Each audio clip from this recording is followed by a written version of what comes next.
Hello, everyone. This is the first webinar for 2024 presented by the Essex County branch of Ontario Ancestors. My name is Linda Urquhart, and I'll be your host for tonight. Cindy Robichaud will be monitoring the questions. Thanks to Cindy for doing that. Before we start, we would like to acknowledge that the land on which the County of Essex is located is the traditional territory of the Three Fires Confederacy of First Nations, comprised of the Ojibwe, Ottawa, and Potawatomi peoples. These include the Huron or Wendat or Wyandot bands. As family historians, we look for the stories of the men and women who came before us, and in doing that, we must acknowledge the mistakes of the past and consider how we can best support our local Indigenous communities.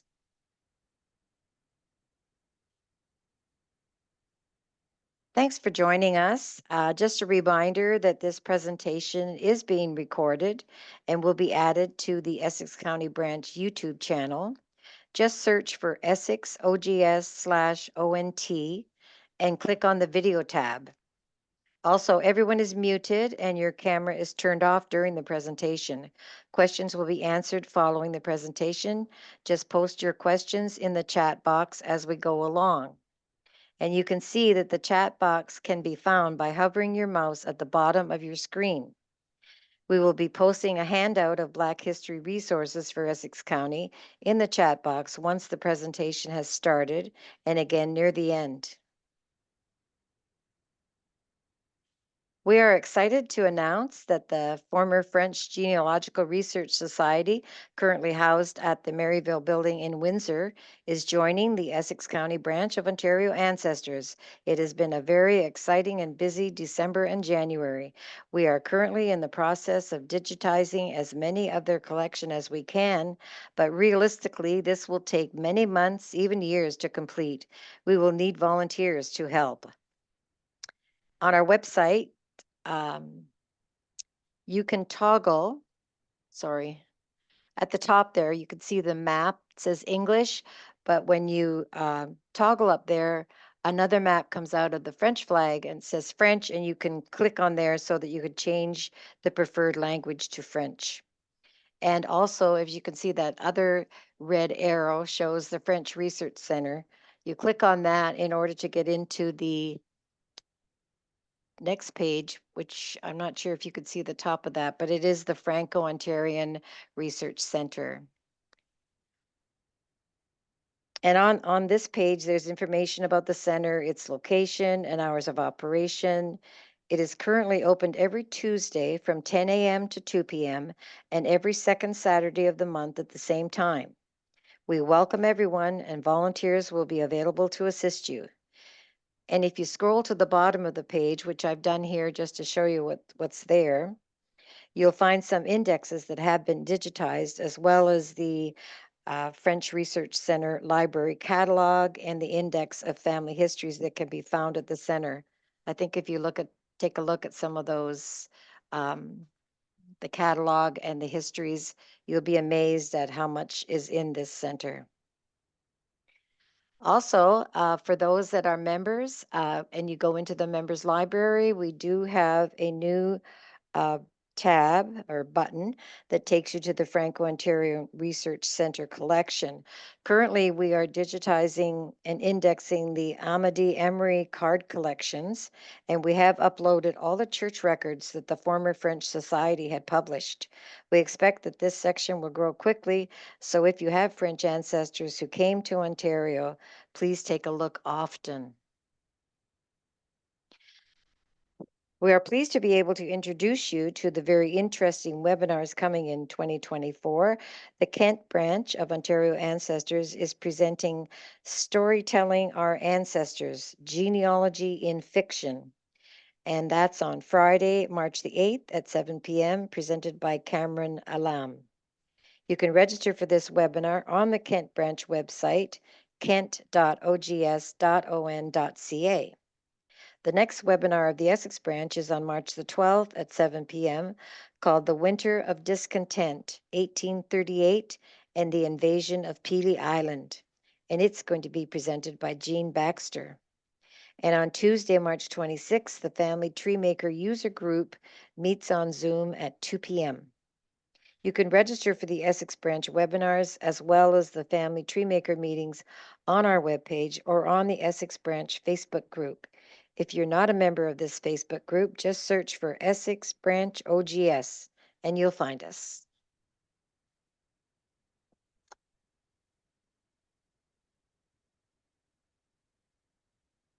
And we hope to see you in June at the Ontario Ancestors Conference, June 14th to the 16th, 2024.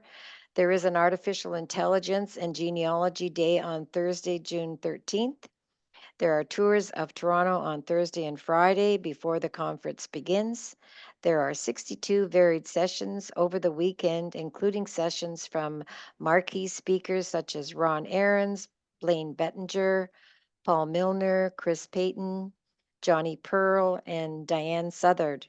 There will be 50 plus exhibitors in the marketplace and special pricing at the hotel and subsidized pricing for meals. I'm sure many of you will want to take advantage of this spectacular event.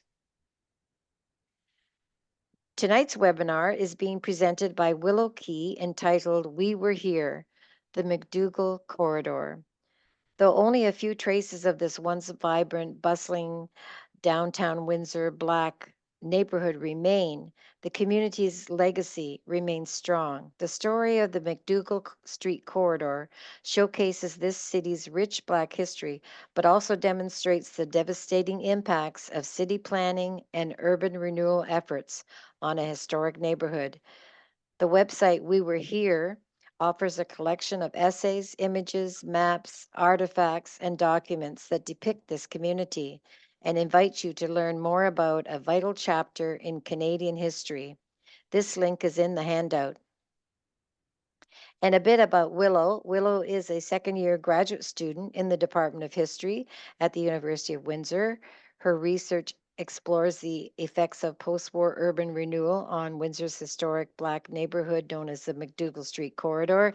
She served as the lead researcher for We Were Here, recovering the stories of the McDougall Street Corridor project in partnership with the University of Windsor and the Essex County Black Historical Research Society. She also served as lead researcher for the McDougall Street Corridor Walking Tour, a joint project between the University of Windsor, Centre for Cities, and Parallel 42. This project was funded by the Canadian Urban Institute and the Federal Economic Development Agencies of Southern Ontario. The link to the walking tour is also in the handout. With that, I'll turn it over to Willow, and please type in any questions you have in the chat box, and we will refer to them after Willow's presentation. So it's all yours, Willow. Thank you so much. Hi, everyone. Just want to make sure that everyone can hear me. Um, Yes, sounds good. Perfect. Okay, great. Thanks. So, hi, everyone. Thank you so much for being here tonight. I'm looking forward to speaking with you about my research. So, I'm just going to get the PowerPoint set up here. And take myself off the screen. And then I'm just going to share my PowerPoint. Okay. And are you able to see the PowerPoint? Yes, we can see it. Okay, perfect. I'm going to leave it like this because I did try to put it into slideshow mode and there were some problems. So I'll keep it like this for now. Hopefully, everyone is able to see. So, as Linda noted, the research that I'll be discussing tonight comes from the We Were Here Documenting Windsor's McDougall Street Corridor project, which was in partnership with the University of Windsor and the Essex County Black Historical Research Society. And my research focuses on the full and rich experiences of Black Canadians in the city of Windsor, the effects of urban redevelopment on the community, and the collection and preservation of stories and experiences from this historically Black neighborhood, which we refer to as the McDougall Street Corridor.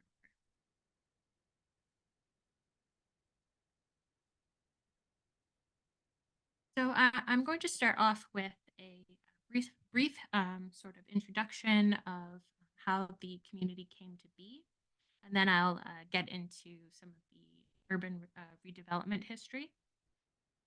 So, following the passing of the Slavery Abolition Act of 1833, which abolished slavery across most of the British Empire by the following year, Windsor quickly became a haven for African Americans escaping bondage in slaveholding states. When free blacks in the United States were threatened with enslavement or recapture through the passing of the Fugitive Slave Act of 1850, thousands more freedom seekers and free people of color found refuge in towns and villages across southwestern Ontario, and of course, one of them being Windsor. Upon arrival in Windsor, essential care and temporary lodgings were provided to freedom seekers in the city's old military barracks. And this was located where Windsor City Hall Square is today. The barracks served as a way station and one of Windsor's final stops along the Underground Railroad, caring for those who had survived the long and arduous journey. And fearing the possibility of recapture, being so close to the border, most freedom seekers passed through Windsor on their way to other towns and communities further inland. But some did choose to stay in the city, settling around the barracks along Windsor Avenue, McDougall Street, Mercer Street, and between the Detroit River and Wyandotte Street. And so this area became the nucleus of the McDougall Street corridor. So, situated east of Windsor's commercial district, the earliest iteration of the McDougall Street corridor community was bound by what we now know as Windsor Avenue, Wyandotte Street East, Mercer Street, and University Avenue. And while the boundaries of the Black community would change over the course of the next century, the majority of Windsor's Black residents lived somewhere within this area, with many residing along McDougall and Mercer Streets. Over the next century, so from the 1850s to about the 1960s, Windsor's Black community would expand beyond the initial borders of the McDougall Street neighborhood, moving further south toward Erie Street. By the 1950s, Windsor's Black population numbered more than 1,500, and many members of this close knit community were related by blood or through marriage. And this led to the community feeling like a landscape of extended families.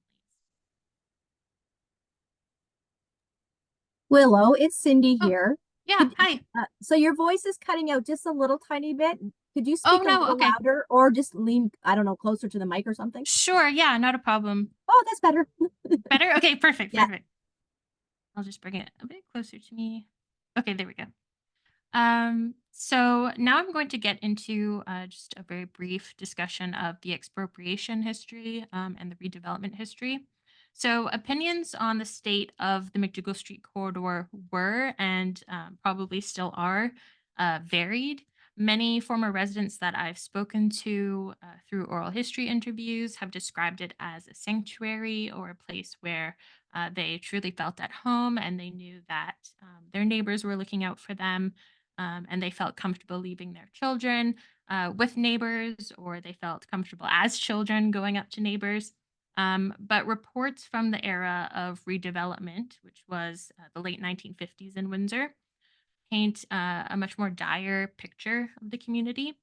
While the McDougall Street corridor was rarely referred to in any sort of literature at the time, um, when it was in any sort of city or municipal reports, it was often referred to in relation to the city's issues with blight. And so it would have been referred to as a third class zone, sometimes described as decadent, sometimes described as a community littered with small houses, in poor repair, and with few services. And to make matters worse, the corridor did suffer from a severely aging housing stock.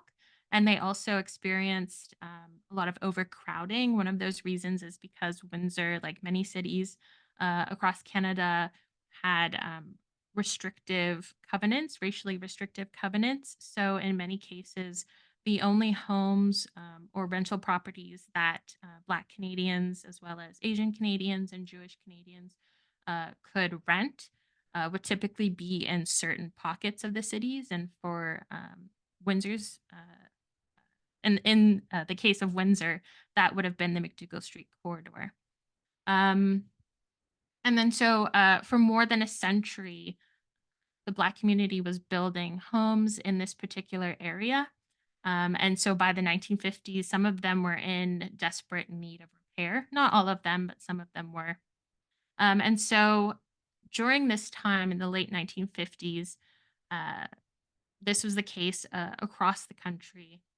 Many cities were looking for ways of tackling blight. And when changes to the National Housing Act occurred, which made funding much easier for cities to get both federally and provincially, um, the city of Windsor decided that it was going to fund a research study into the possibilities of an urban renewal strategy. And so, like many Black communities during this period, the McDougall Street corridor unfortunately fell victim to urban renewal planning, widespread practice in post war North America. And so, all levels of government played a role in facilitating the raising of neighborhoods that were considered blighted. And this often resulted in the uprooting of working class communities and communities of color as well. And I guess it's important to point out that urban renewal isn't inherently a bad thing, but it does require a lot of study and research to ensure that whatever changes are done to a community benefit the residents of that community. And there are a lot of moving pieces. And so I think what we can learn from post-war urban redevelopment is that some of the plans that were put in place did not focus enough on the needs of community members. And so that's in some ways how you end up with a lot of the disparities that came about after uh, homes and businesses and important institutions to communities were demolished.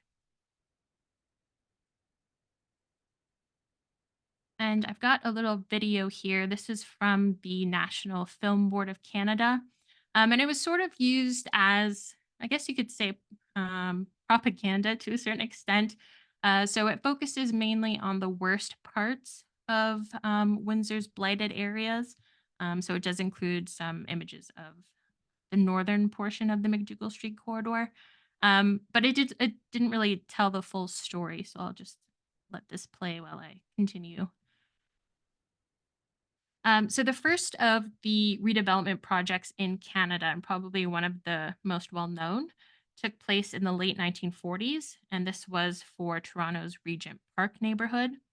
And so this process of urban transformation would be reproduced in cities not only across this country, but also throughout the United States.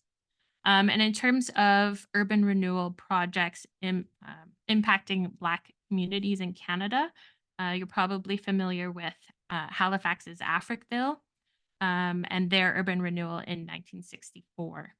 And this process also occurred across the river in Detroit with Detroit's Black Bottom and Paradise Valley neighborhoods. And so it was something that many communities were experiencing during the late 1950s and throughout the 1960s. And so, in conjunction with federal policies, Windsor's post war urban renewal program destroyed historic churches, social halls, and multi generational homes in the name of progress and modernization. Within a few years, century old buildings constructed by freedom seekers and their descendants unfortunately disappeared from Windsor's landscape. And the physical destruction of Black spaces within the McDougall Street corridor area broke many social and familial bonds and resulted in the loss of Black land ownership and community organizing power.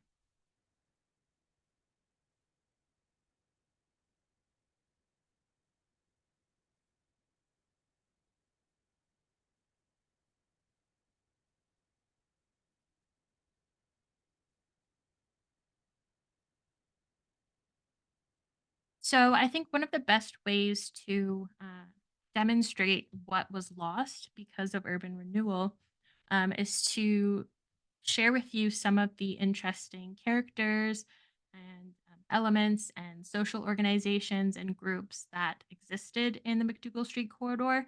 Um, by sharing some of the culture of the community, I think it might be easier to explain in a short period of time um, just what was lost and how monumental it was. So I'm just going to touch on a few important landmarks in the community that unfortunately were raised during the late 1950s and into the 1960s.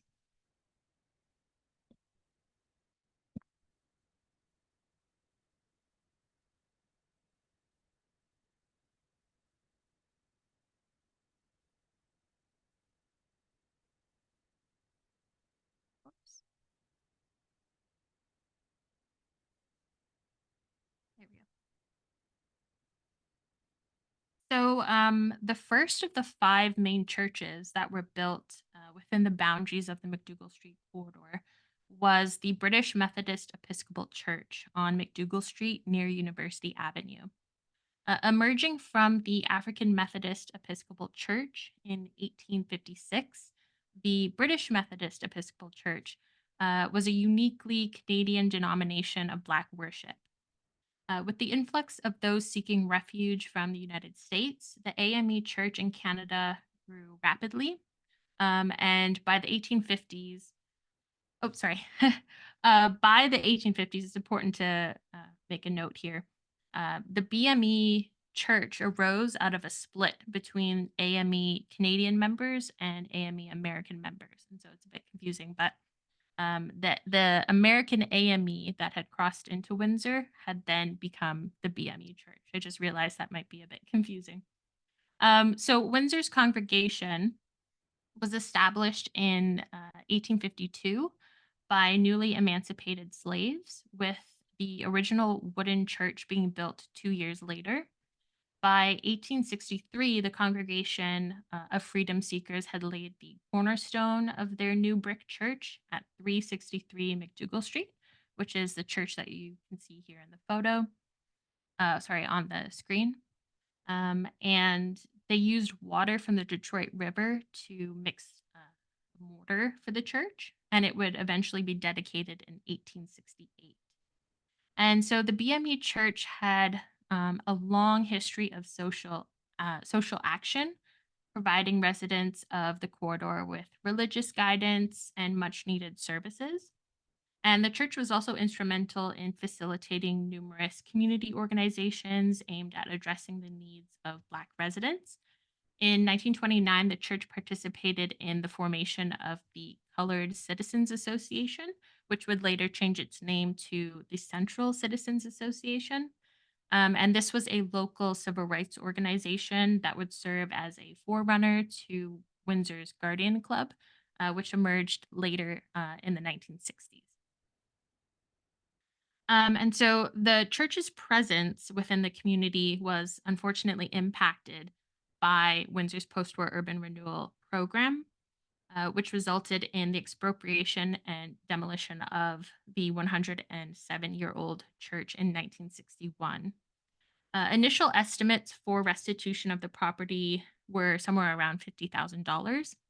And of course, understanding that the cost of buying new land and then rebuilding their church would be far more than that amount, the BME church pushed back. And it was one of the only institutions that had that ability at the time, hiring several lawyers to negotiate a fair price for the historic building in arbitration. Unfortunately, that arbitration did not work out in the church's favor. They only made out with about $68,000, which was certainly progress, but it wasn't enough for purchasing new land and rebuilding their church. And so in the end, the congregation had no choice but to raise almost $20,000 in additional funds.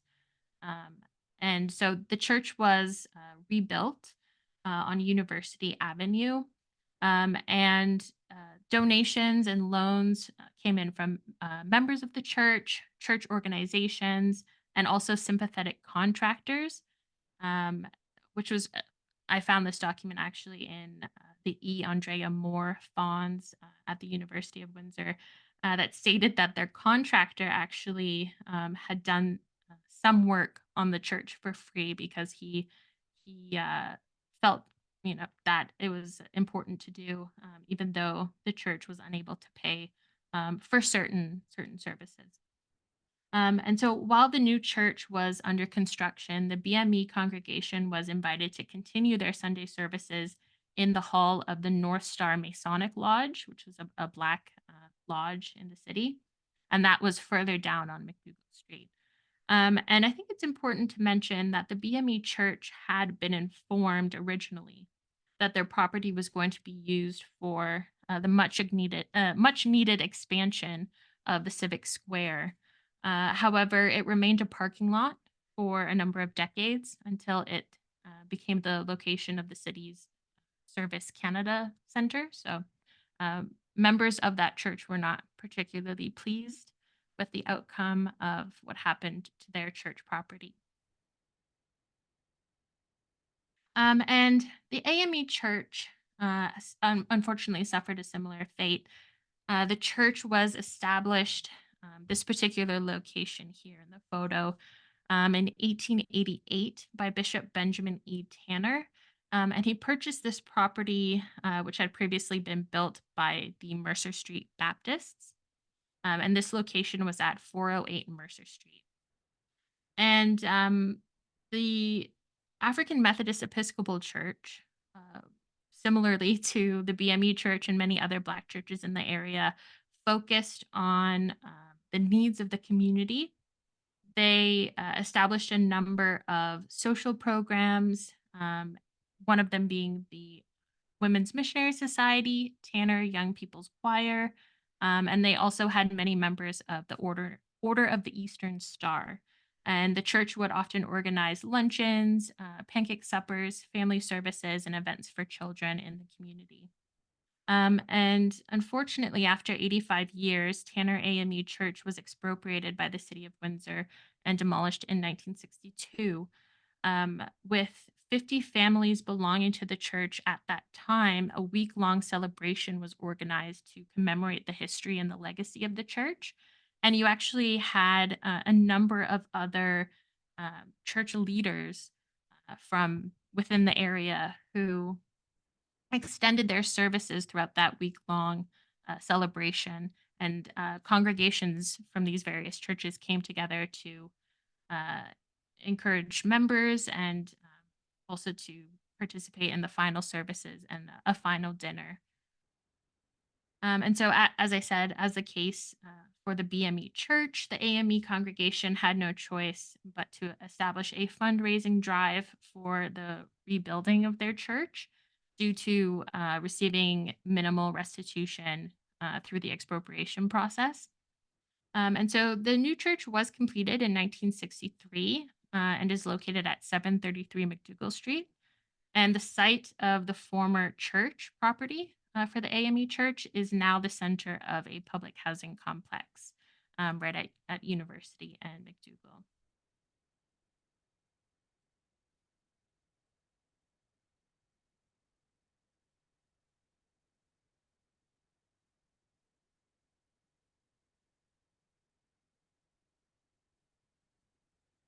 So I'll just run through the schools quickly because I'm just noticing the time. So the corridor's first official segregated public school was located in a tiny brick building on Assumption near McDougall Street. And it was referred to as a St. George Colored School. And this institution was among the first public schools in the city. Following the establishment of the Separate Schools Act, the city of Windsor set out to establish three public schools. There was a common school, or a Protestant school as it was called, a separate Roman Catholic public school, or sorry, Roman Catholic school, and then there was also the St. George School. And so Black students were educated in a rented shed at the time until a proper building was erected. And the St. George School would open in 1862 and operated for nearly 30 years. And the school hired Black educators from the community, particularly two members, and they were responsible for educating approximately 150 children over the course of the school's history. And so I think it's important to note that the St. George School closed in 1888 at the decision of its trustees, citing the fact that students should be educated in integrated classes. This decision came on the heels of the Dunn v. Board of Education of the Town of Windsor case, which was in 1883, in which prominent businessman and later alderman James L. Dunn was dissatisfied with the overcrowding and the segregation taking place at the St. George School and attempted to enroll his daughter into the public central school. So, citing limited accommodations, the public central school actually turned his daughter away. And then Dunn challenged the school in court, claiming that his daughter had been turned away or denied entry due to her race. Now, unfortunately, he lost the case, but um, the actions that he took regarding the court case ultimately inspired the trustees as well as parents from the McDougall Street corridor to push the city to desegregate schools. And for this reason, Dunn's contributions towards education equality were recognized in 2022. I'm sure many of you know with the opening of the James L. Dunn Public School, which is on Mercer Street. And so another school that was on Mercer Street um, was the Mercer Street School. And the city invested in several new public schools not long after the Dunn case. And one of them, of course, was Mercer Street in the heart of the McDougall Street corridor. And it opened in 1891 and was attended predominantly by Black students from that area. By 1902, it was expected that all children of the Third Ward, which is the ward that the McDougall Street corridor was located in, it was expected that all children from the Third Ward would attend Mercer Street School. However, unfortunately, there were some parents who were not pleased with this. And so, for the majority of Mercer Street's existence, it was predominantly attended by Black students, Jewish students, and some Eastern European students as well. And so it's estimated that around 300 Black students were enrolled in the public school in Windsor by the early 20th century, with the majority attending Mercer Street. And the Mercer Street School operated for nearly 55 years until the building was partially damaged by arsonists in June of 1946. Shortly after the fire, it was determined that the school would permanently close, and this sent more than 200 students and six teachers to other schools across Windsor. And of course, this doesn't directly connect to the redevelopment, but it is an interesting aspect of the community's history.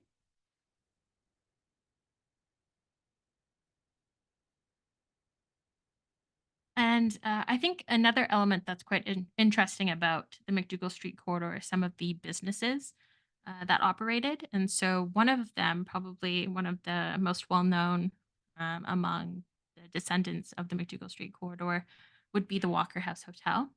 And so, it was built in the mid 1880s at the corner of McDougall Street and University Avenue. This hotel was first owned and operated by Edward Walker. He was noted as a Black merchant in the census. And the Walker family managed the hotel for more than 2 decades before it was purchased by brothers George and Alexander Smith, who continued the hotel's operations for 55 years. And the hotel was essential for Black travelers during the 19th and 20th centuries, as it was often very difficult for Black travelers to find clean and hospitable accommodations that would accept Black patrons. The hotel offered comfortable lodgings, warm meals in the dining hall, and entertainment in the beverage room and the bar. For Black Canadians and Americans, the Walker House allowed them to travel with dignity and freedom. And the Walker House also served the Black community as a popular meeting place for social organizations and political rallies. Unfortunately, the hotel was expropriated by the city and demolished in 1961 for the purposes of a parking lot.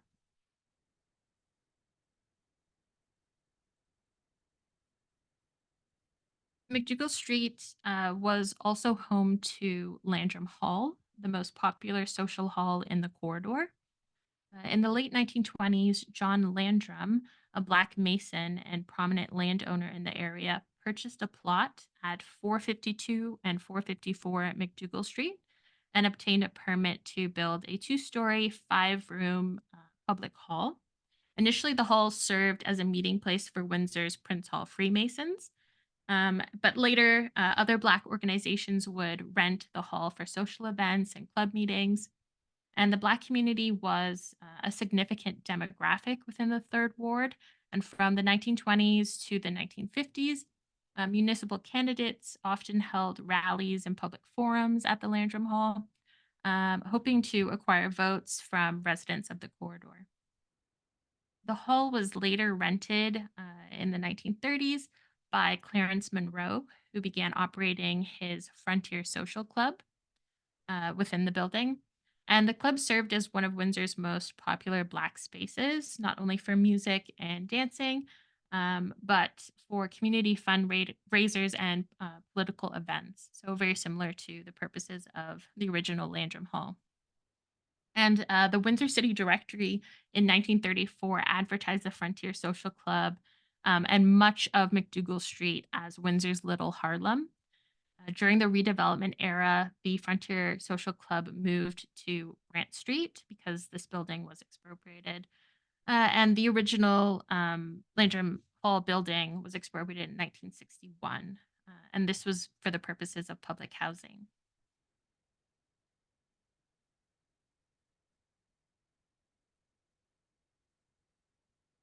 So, credit unions were valuable institutions during the 20th century, especially for the Black community, because it was difficult at times for Black families to secure mortgages or other loans from traditional banks, oftentimes due to negative perceptions of Black people. And so, Black credit unions ensured that families could purchase homes, establish businesses, or secure personal loans. Thus, an essential business within the quarter was the Fellowship of Colored Churches Credit Union. And it was founded in 1944. And the credit union was dedicated to creating and preserving Black wealth in the community. Initial meetings, were held at 480 Broadhead Street. And this was actually the home of civil rights activist Hugh Burnett, who served on the credit union's committee for several years. And the credit union later rented a space in the North American Masonic Lodge Hall at 900 Mercer. So this was just around the corner. And that is the photo that you see on the screen there with all those gentlemen sitting down. So the Colored Credit Union created student bursaries, which provided Black students with much needed funding to pursue post secondary education. The organization later changed its name to Eastside Windsor Credit Union Limited and purchased a larger building on Erie Street once their membership grew past 250. And the credit union continued to serve the community into the 1980s when traditional banks began sort of lifting their discriminatory policies and when members of the community felt more accepted using traditional banks. Interest in the credit union sort of slowed down within the community.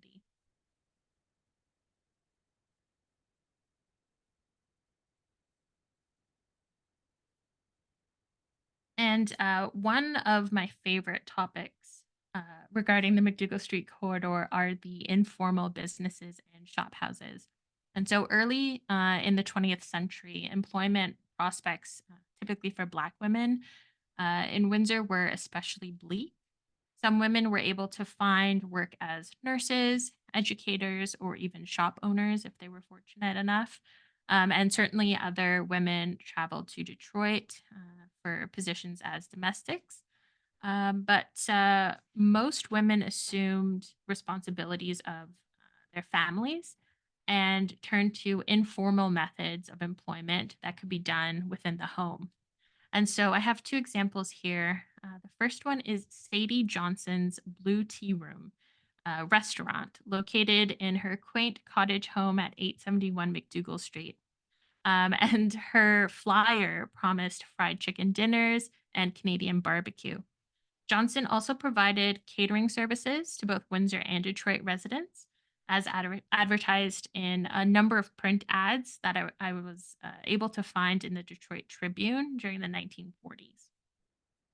Another woman, Laura Chase Perry, who is the mother of Dr. Roy Perry and Walter Perry, you may be familiar with them, operated a small restaurant on her front porch at 789 Mercer Street, and essentially turning the porch into something akin to a sunroom. Laura named her restaurant the Veranda Inn, and she served customers who would come regularly from downtown Windsor and Detroit for her home cooked meals.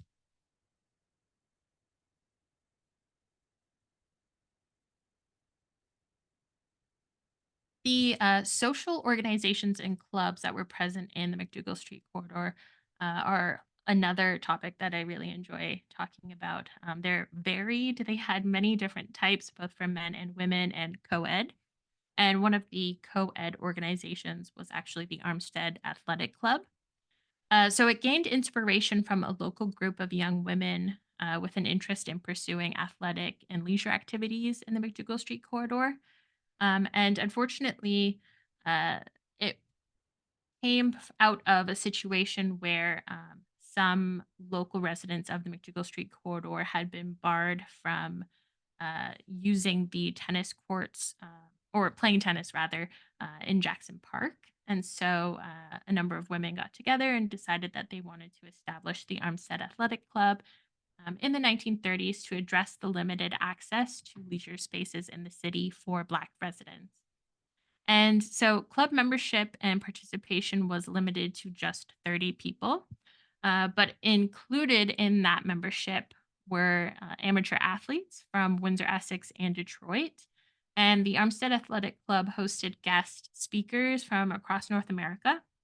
And one of them was Olympian Jesse Owens, who in May of 1944 spoke to members about the importance of athletics, especially during wartime. And this was while he was living and working in Detroit.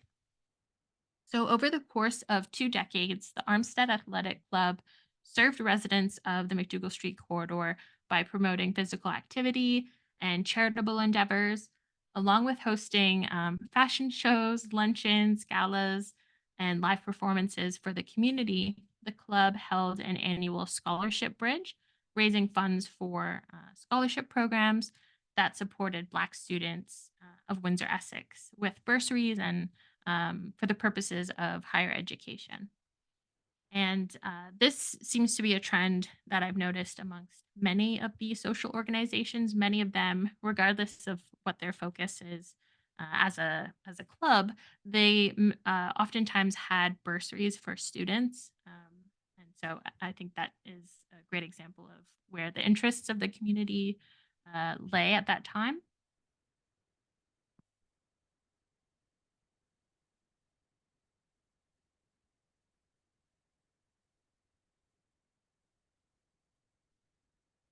And an interesting club that emerged during the Second World War was the War Mothers Protective League.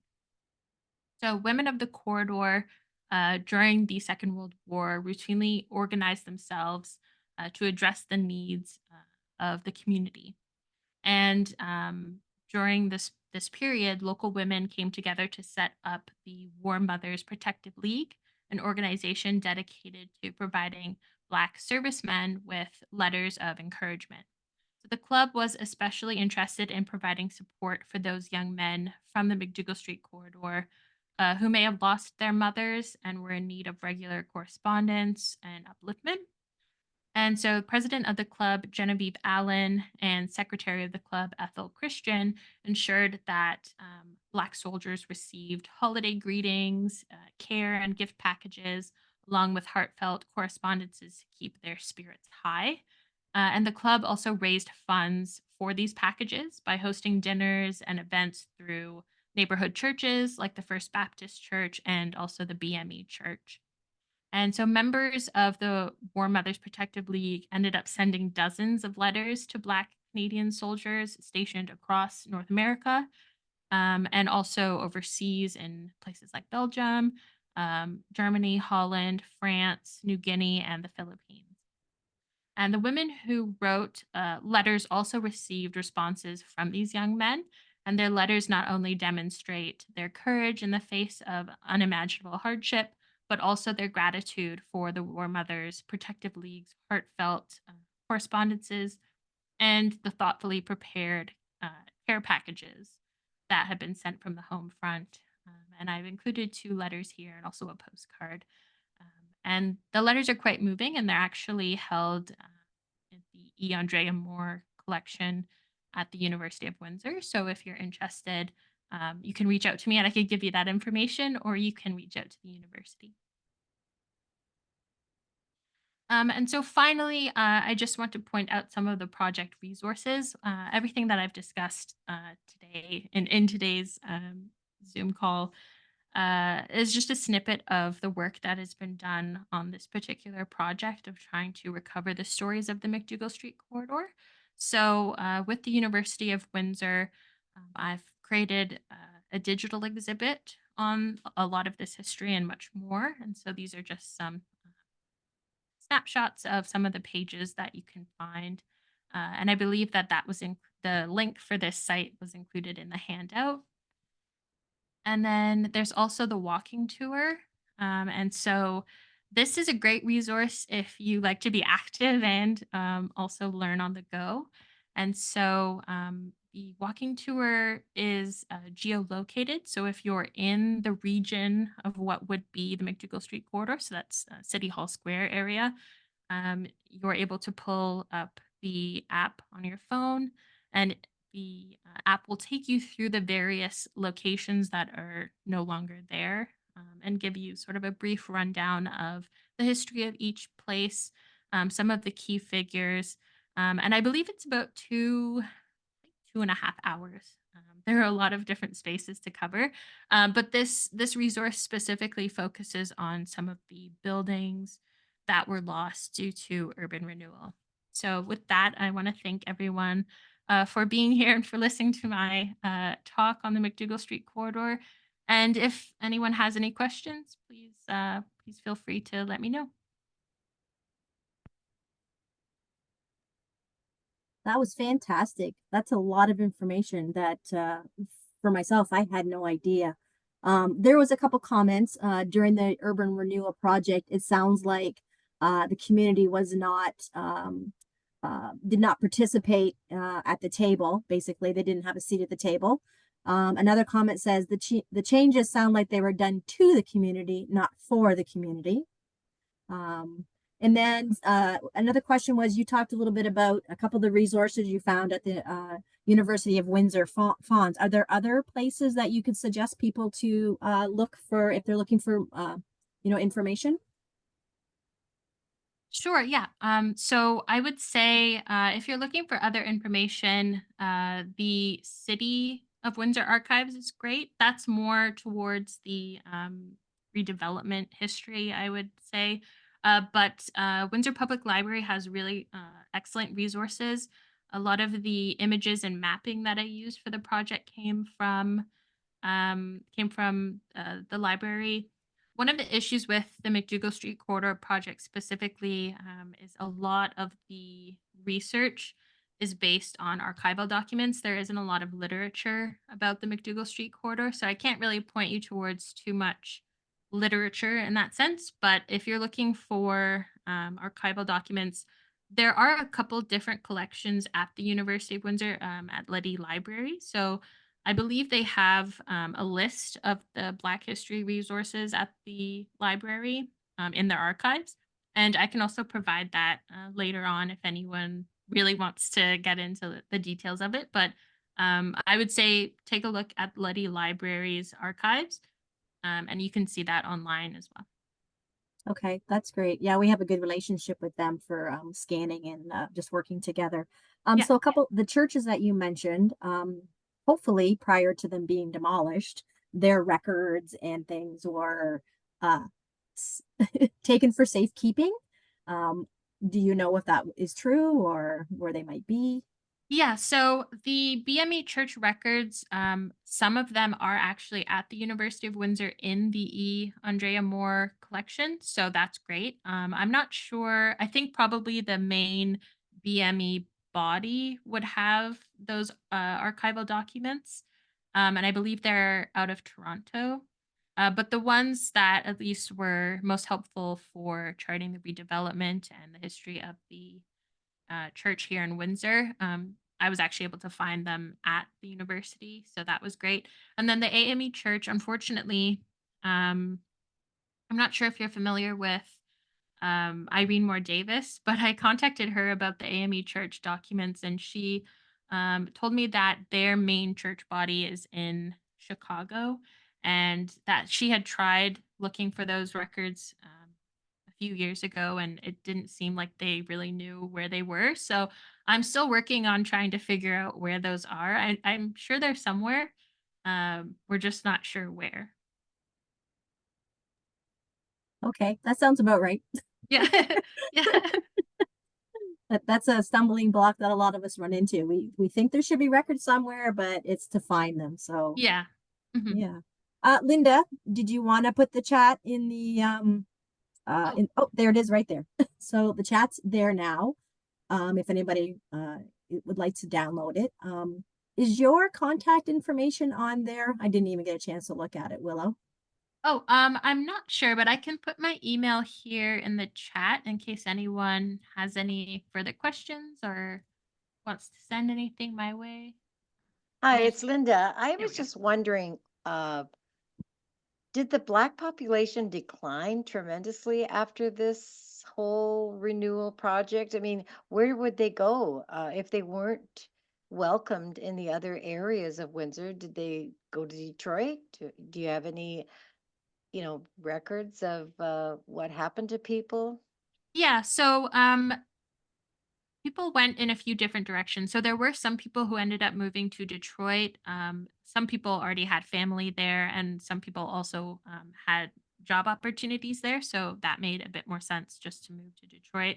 Some people went to London. Some people went to Toronto. That's actually where my great grandparents ended up moving to. And so my dad and myself, we were both born in Toronto, but our roots are here in Windsor. And then, of course, you also had members of the McDougall Street corridor that attempted to move into other parts of the city. And so some parts by the 1960s were more welcoming than others. And the racially restrictive covenants, those were usually found in the deeds of homes. That wasn't in every case. There were some neighborhoods where, again, by the 1960s, it was a bit easier to find somewhere to live. But there were, like notoriously, South Windsor was very difficult. The Walkerville area was difficult to get a home if you were Black or Chinese or Japanese or Jewish.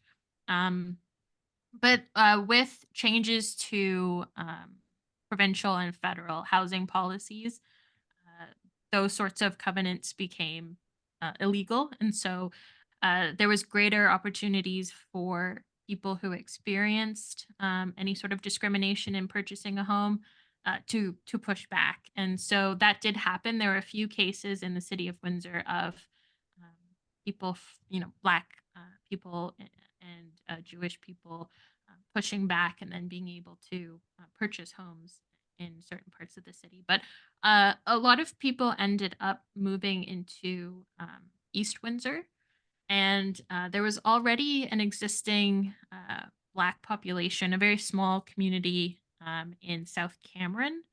And so some people did move there, but a lot of people just tried their best to find other places in the city where they could move.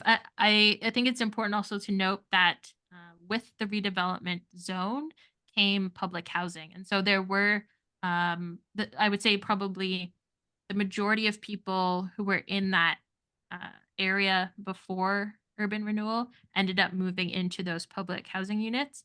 But those public housing units came with a whole host of other issues for people. So it was definitely a bit chaotic. And that's how it's described by some members of the community. So are the stories of the people that went through this, like, were you able to retrieve those stories from people that are they still living that would know about that?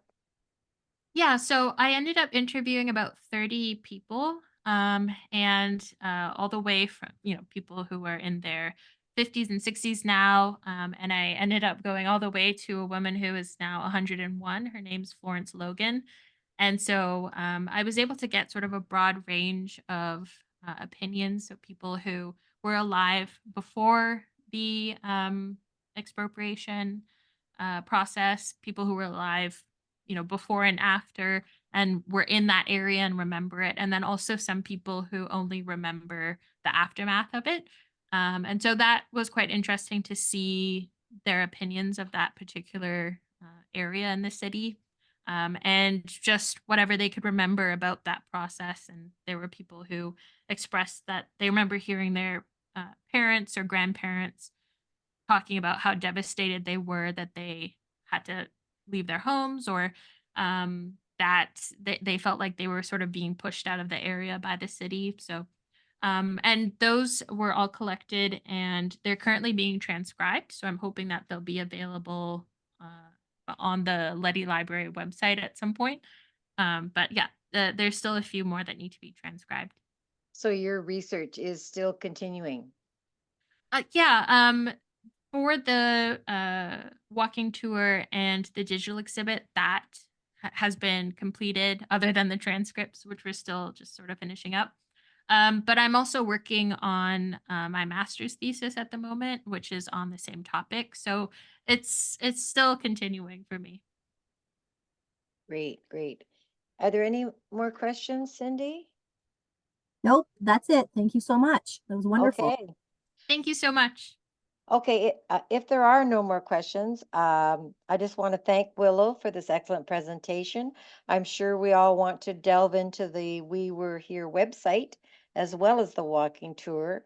And I'm not so good at walking around outside, so I took the whole tour sitting in my comfortable living room where because you can do that. You could still, there's a way to look at or to experience the tour without actually walking there.